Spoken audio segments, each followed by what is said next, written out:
some history related to Bible translations. We've looked at some ideas with regard to the philosophies of translation that are out there.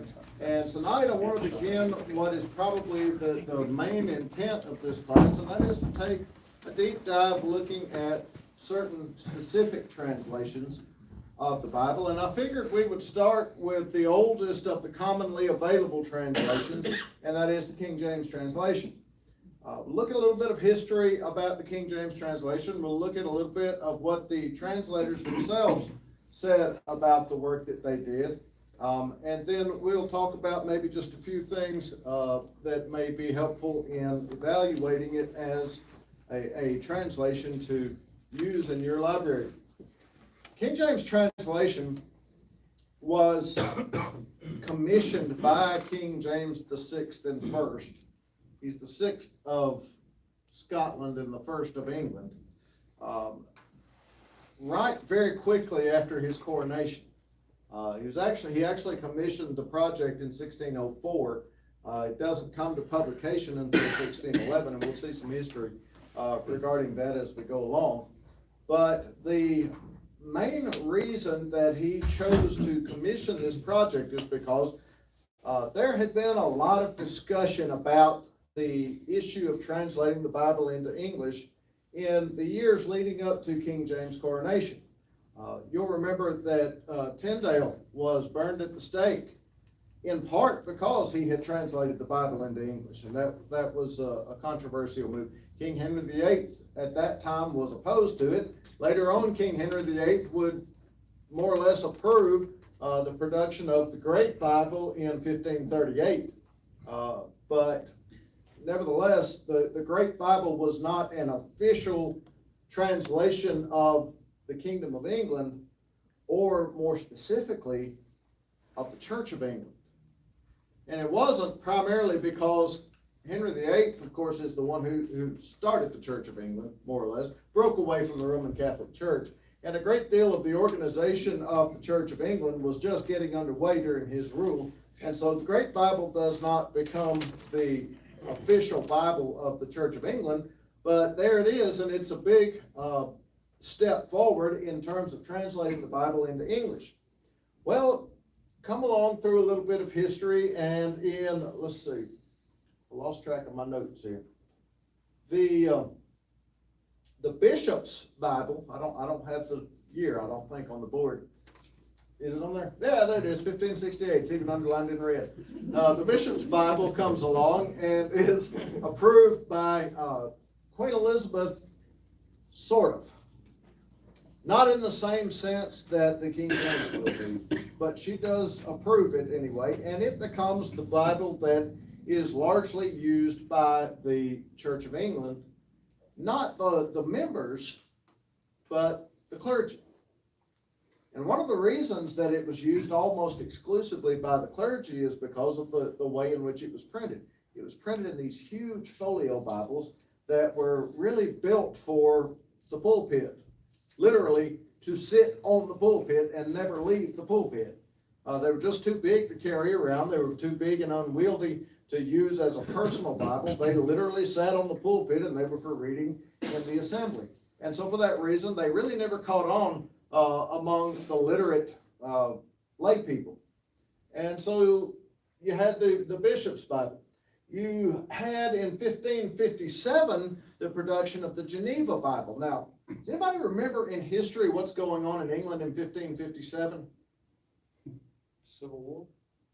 Yeah, Queen Mary has come to the throne, and Mary rejected the Church of England and tried to restore, remember, the Roman Catholic Church. And as a consequence, a great many of the Anglicans fled from her persecution, especially those that were clergy, fled from her persecution, and a lot of them went to Switzerland. And the reason they went to Switzerland is because this is along the same time that John Calvin is doing a lot of his work there, and a whole lot of the scholarship of that age and time is taking place in Switzerland, and specifically in Geneva. And so they formed sort of an English-speaking colony in Geneva, and they, in that process, translate the Bible into English. The Geneva Bible becomes the Bible of choice for the common person who is literate in England in just a few short years. But you begin to get complaints from the clergy of the Church of England that the Great Bible and the Bishop's Bible, not so much the Bishop's Bible because it was the Bible of the clergy, but the Geneva Bible introduced some errors into the translation. And they begin to complain about that and say, hey, we really need a standard translation that is the official translation of the Kingdom of England and specifically of the Church of England. And so that was sort of the impetus that gives rise to the decision of King James to commission the translation of the King James Bible. In 1604, he assembles a group. He had initially approved a group of 54 scholars. Only about 47 of them, it appears, ever took part in the work of translating. But he assembles them and he breaks them into 6 companies. And 2 companies are located in each of 3 locations. There are 2 companies at Cambridge, 2 companies at Oxford, and 2 companies at Westminster. And the sections of the Bible are divvied out among these companies, and they're charged with the responsibility of translating them. Now, we're going to talk in a few minutes about some specific rules for translation that he gave to them. But one of the things that they were to do was, as they translated, they were to publish their translations, not for the common public to read, but for their colleagues to read. So if you were responsible, for example, for translating the Gospels and Book of Acts, which was the assignment of one of these companies, okay?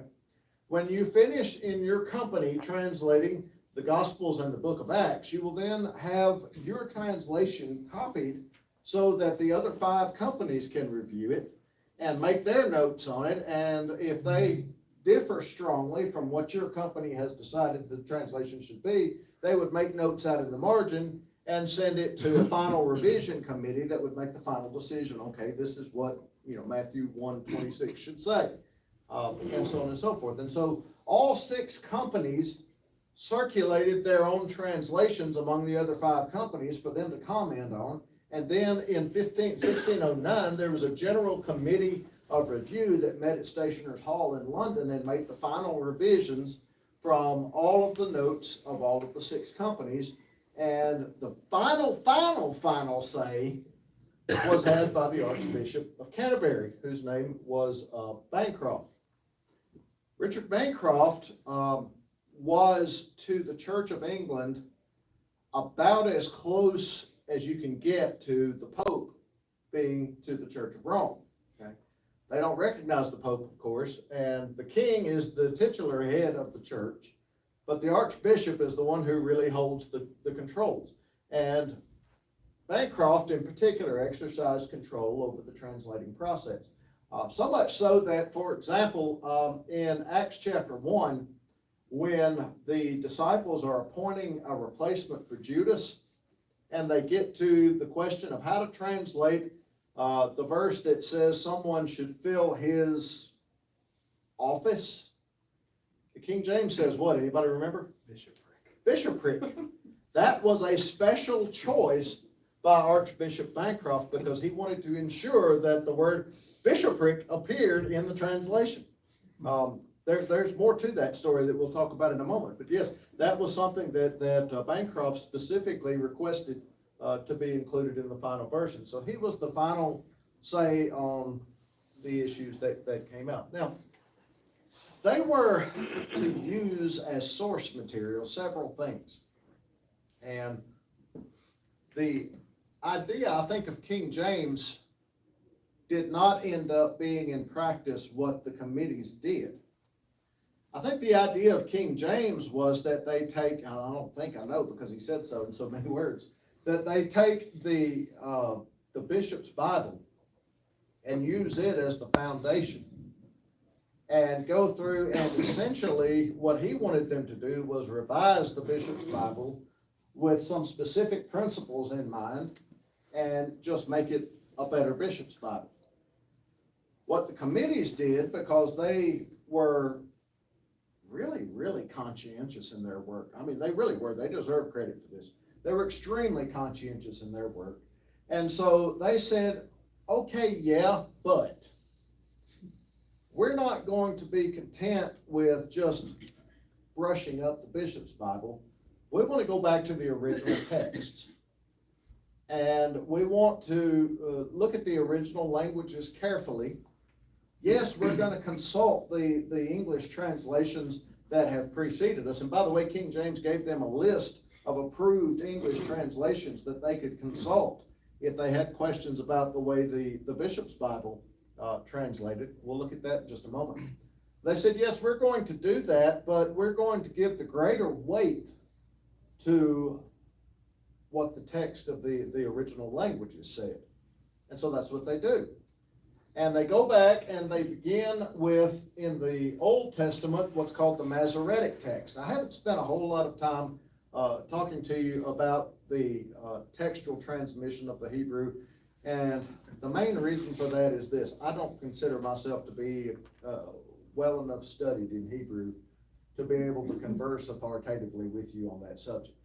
I know enough to tell you this much, that while there were essentially two main strains of texts of the Old Testament, it's pretty universally conceded among Jews and Christians alike that the Masoretic text that had been preserved by the Jews up in Central Europe, and I think it began honestly in Asia Minor and up in Central Europe through the Middle Ages, is probably the best text that's available.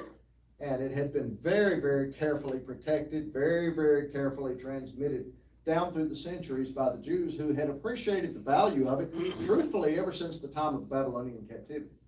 I think one of the upshots of the Babylonian captivity was to impress on the Jews in a way that they never forgot the value of preserving the text of the scriptures and knowing them. And so from that time forward, honestly, they have been very, very scrupulous in protecting and preserving and copying the text of the scriptures. And so you had the Masoretic text that they chose for the Old Testament. And then the Greek New Testament, they recognized the New Testament wasn't written in Hebrew and Aramaic, nor, contrary to sort of what was the popular opinion in their day, was the New Testament written in Latin. They knew it wasn't. And most of the scholars knew it wasn't either. But the only Bible that had been really sanctioned or allowed for hundreds of years had been the Latin Vulgate. And so the common man probably thought the Bible was originally written in Latin because that's the only Bible they knew, by and large. And even some of the early translations into English were not translations from the Greek and Hebrew, but from the Latin into English, which made it a translation of a translation. So they go back to the Greek, and we mentioned this in our previous studies, but the Greek text they used is the one that is called the Textus Receptus, the received text. And we talked about the history of the received text, how that language got put in by a publisher, probably as much as anything as advertising, in a preface to Erasmus's translation of the Bible into Latin. Y'all remember this? His project was not to compile a Greek text. His project was to improve the Latin Vulgate to produce a better Latin Bible for the Roman Catholic Church. And in order to demonstrate the superiority of his Latin Bible, he compiled a Greek text and put it on the facing pages to his Latin translation so that scholars could compare his translation work. And the Greek text that he compiled was ultimately called the Textus Receptus. Well, in the middle 1500s and early 1600s, that was one of the best compilations of Greek text that they had available.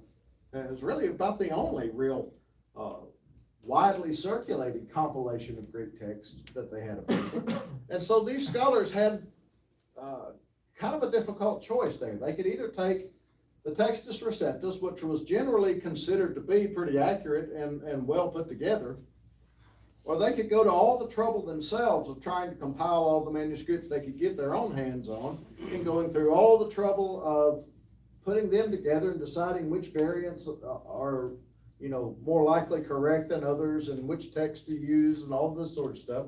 And they didn't do that. They used the Textus Receptus, which is hard to criticize, honestly, because when I've done translating work in the past, I've never gone around to museums and sought out manuscripts and made my own decisions as to which manuscripts are superior in a particular text to others. I've sat down with the United Bible Society's 5th edition, and I've used their text as the basis, and I've done translating from it.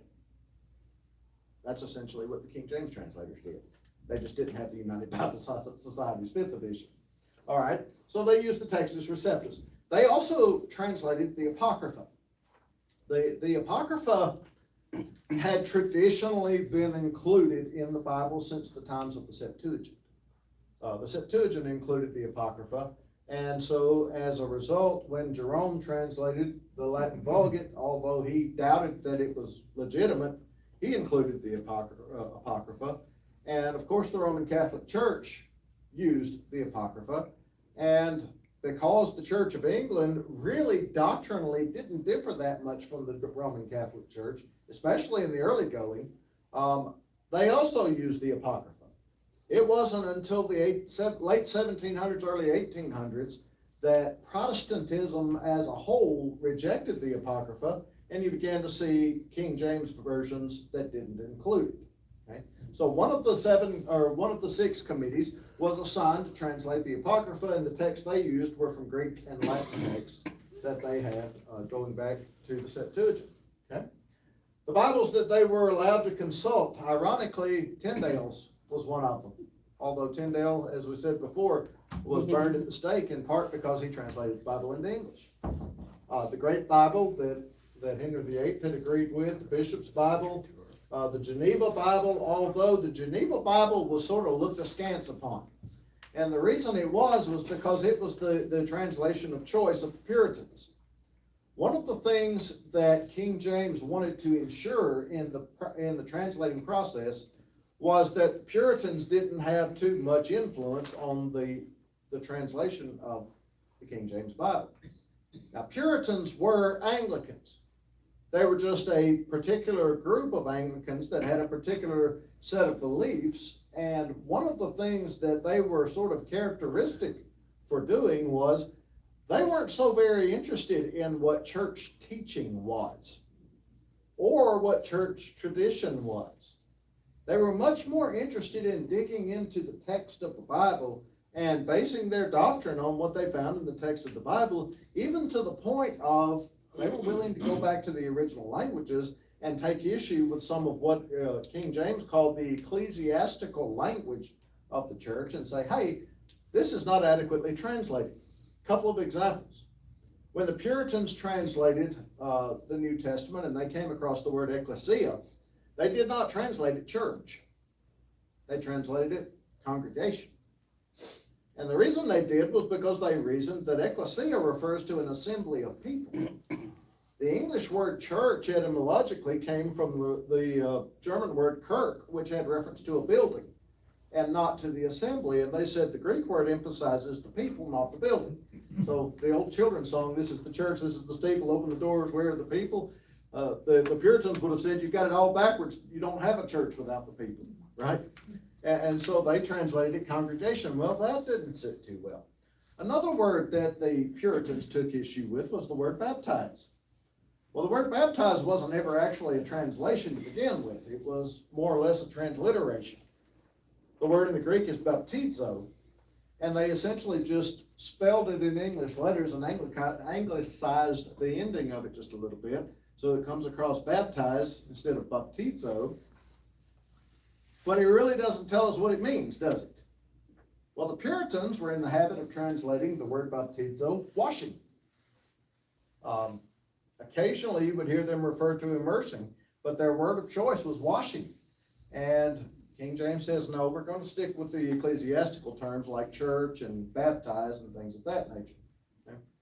So he issued a series of standards. I've summarized them here. There were actually 15 rules. And you can find those online. 15 rules that King James issued for guiding his translators. One of them was that insofar as it could be preserved, the text of the Bishop's Bible was to be the foundation of their work, and that they were simply to go through and revise it. They didn't do that. They produced an altogether new translation, but that was his rule. They were to use a philosophy of formal equivalence. Now, he didn't use the word formal equivalence because that's a relatively new term. But the concept was that as near as possible, they were to relate in English, word by word, as much as possible, what the original text said. And that's effectively what we would call today a formal equivalence approach. One of the criticisms that King James had of some of the earlier translations was that they would sometimes use English synonyms in different places to translate the same word in the original language. And so one text might say pain, and another might say hurt, and another might say ache, and they all translate the same Greek word. And he says, no, it ought to be uniform. Well, the King James translators, if you read their preface, and I would urge you to do that, they ended up taking a more nuanced approach than that. And they said it doesn't always work to always render the same Greek word with the same English word. But insofar as it works and doesn't create greater difficulties than it solves, we try to stick uniformly with the word. But where we felt in our judgment that it was better to use a synonym in a particular passage, we stuck with the synonym. So they very, very politely told King James thanks, but no thanks to a few of his rules in their preface. Marginal commentary. Oh, excuse me, I missed the second one. Partisan influence was to be eliminated or minimized as much as possible. Partisan influence actually is well, it's a little bit of a euphemism because he really wasn't so much interested in eliminating partisan influence as he was in eliminating partisan influence that he didn't agree with. The partisan influence that he was particularly interested in eliminating was Puritan partisan influence. But he wanted to ensure that they kept, as much as possible, Anglican partisan influence. Now, that also didn't exactly work out the way he had in mind. But that was his concept. Marginal commentary was to be eliminated. What he meant by that was the Geneva Bible in particular had notes out in the margin that discussed the text, almost like a commentary. And he really took issue with some of the notes in the Geneva Bible, in part because they at least seemed to him to question, among other things, the doctrine of the divine right of kings to rule. And of course, if that got to be questioned, it would undermine his authority. Another marginal note in the Geneva Bible seemed to suggest that if King Asa had simply killed his wicked mother, a lot of problems could have been avoided for Israel. Well, that was a bit of a sore subject for King James because his mother was Mary Queen of Scots and she was killed. So he didn't like notes like that, and so he told them, I don't want commentary notes. You may use notes only to point out places where the translation of a word into English may be doubtful, or where another variation might be just as valid as the one that you chose to go with in the main text, things like that. But he didn't simply want them inserting commentary into the notes.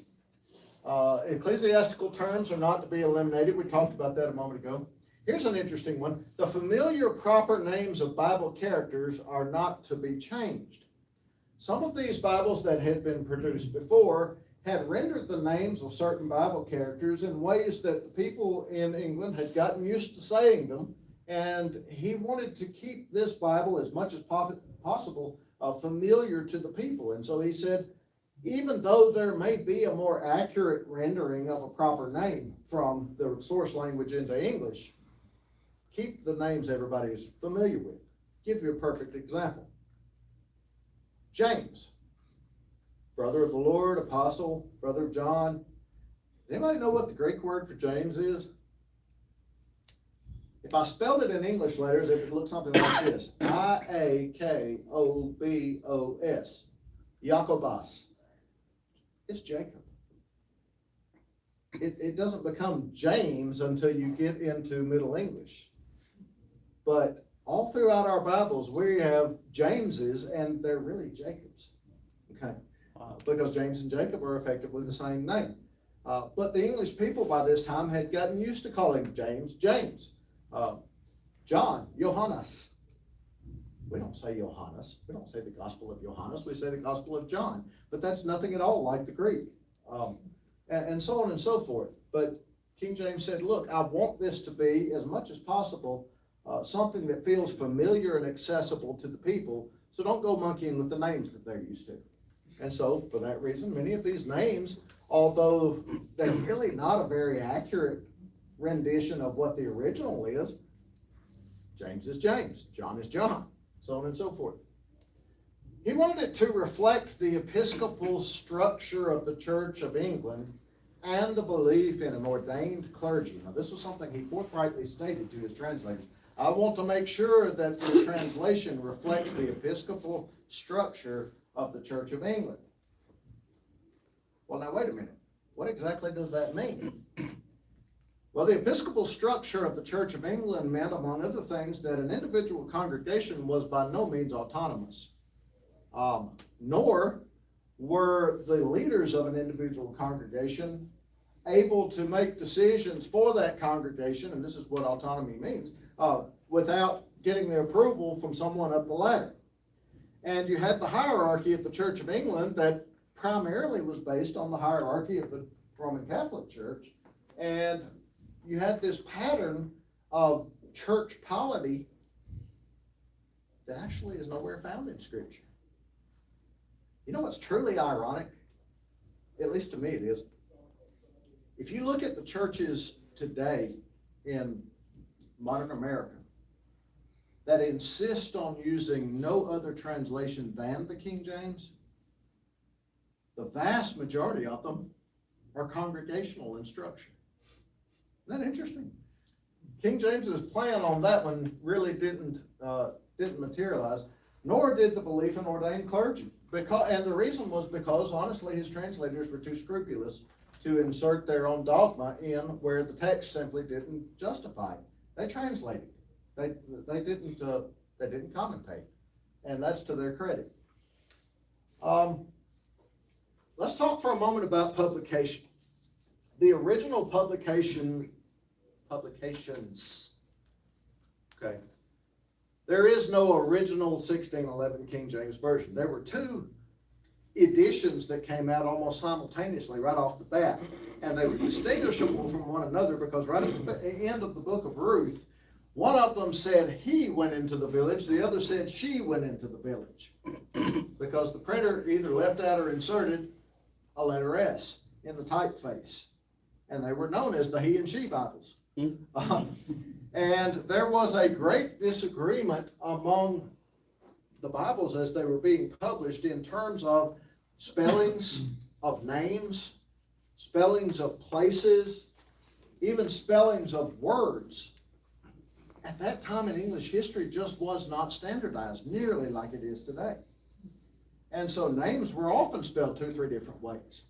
And different publishers publishing the King James Bible would often take liberties with the spellings of those names. And so you'd have multiple different editions of the King James translation that had different spellings in them. It became a little bit of a scandal, so much so that by 1629, both Cambridge and Oxford applied to the throne for a license to sort of go in and revise and standardize the King James, and both of them published a King James that they hoped would sort of cut down on the variety of spellings and typist errors that had crept in. Remember that when movable type was first invented, the typesetter had to go in there and set the characters page by page by page, and if he left out a character, if he doubled a character, if he left out a line, things like that, it got printed.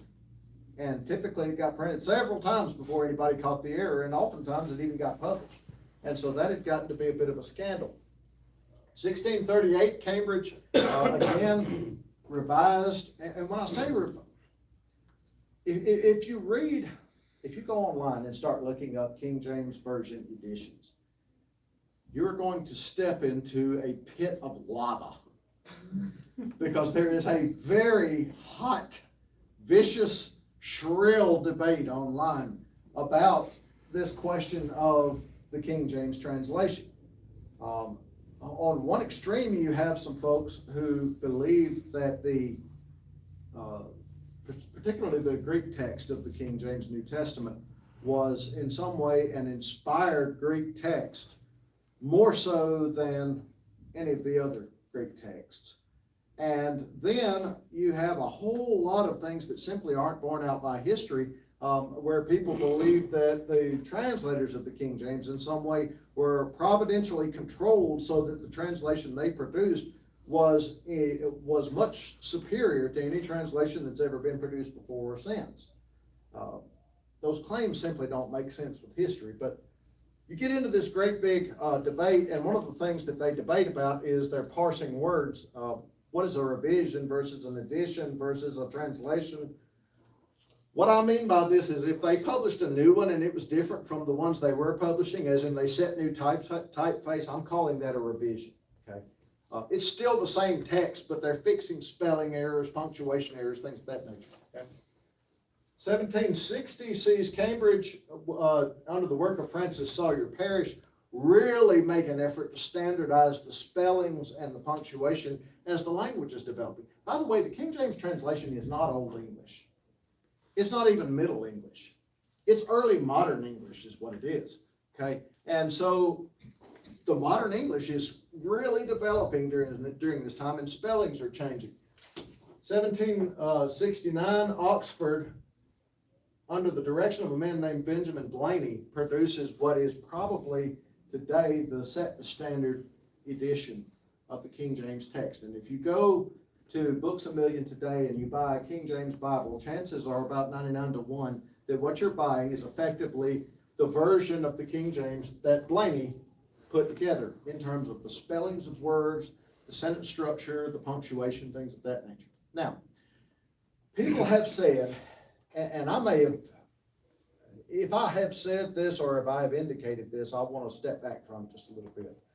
It has been said by some that if you were to pick up a 1611 King James Bible, you could not read it. That's not accurate. There it is on the screen. This is very much a replication of what the 1611 publications look like. It was in the black letter typeface, as you see here. The spellings are different. For example, look at Genesis chapter 1, verse 2, if you can read it. It says, and the earth was without form. Form is spelled F-O-R-M-E. Okay? And void, V-O-Y-D, not V-O-I-D. Spelling's changed, right? You will notice that the letter S, except at the end of a word, looks almost like a lowercase f, minus the little cross in the middle. You will also notice that in several places, like in the word deep, darkness was upon the face of the deep, D-E-E-P-E. Vowels and consonants are doubled in places that we wouldn't double them. By the same token, though, you see that when the translators had to insert a word in order to make sense in English, they made a point to set it off in a separate typeface. And so if you notice, you got the black letter typeface until you get to this word was, and it's in little bitty Roman letters. And that's because the translators wanted to make their audience aware. We had to put this in here so that the English sentence makes sense, but there's no word was in the Hebrew. Okay? And they were very scrupulous about that. If you look over here to verse 11 is really funny. And God, it almost looks like God fed, but it said, let the earth bring forth, F-O-O-R-T-H, forth, grass, but it looks like graph. And the herb, H-E-R-B-E, yielding Y-E-E-I-L-D-I-N-G. You see what I'm saying? These are the nature of the things that have been changed. Could you read a 1611 King James? Probably so. Does it introduce another level of difficulty if your goal is understanding the sense of the text? Yes, it does. For the modern reader, it absolutely does. And so, by and large, most of us are reading the 1769 text. A great many of us are reading it in the way that was set out in what's called the 1873 Cambridge Paragraph Bible. F.H.A. Scrivener was the main one who did the work there. Scrivener was the one who sort of formalized the use of italics to set off the words that were not in the original versus, Roman letters or various different typefaces. I know that's a lot of information, and I heard the bell ring a few minutes ago. I had intended to read to you from the preface It's 14 pages long if you print it out in 12-point type. But there are some interesting statements by the translators in the preface about their approaches and things that they thought were important that their readers know. King James Bible, let me urge you to read that, or if you want to pick this up and take it home, it's yours. Thank you so much for your attention. Have a great night.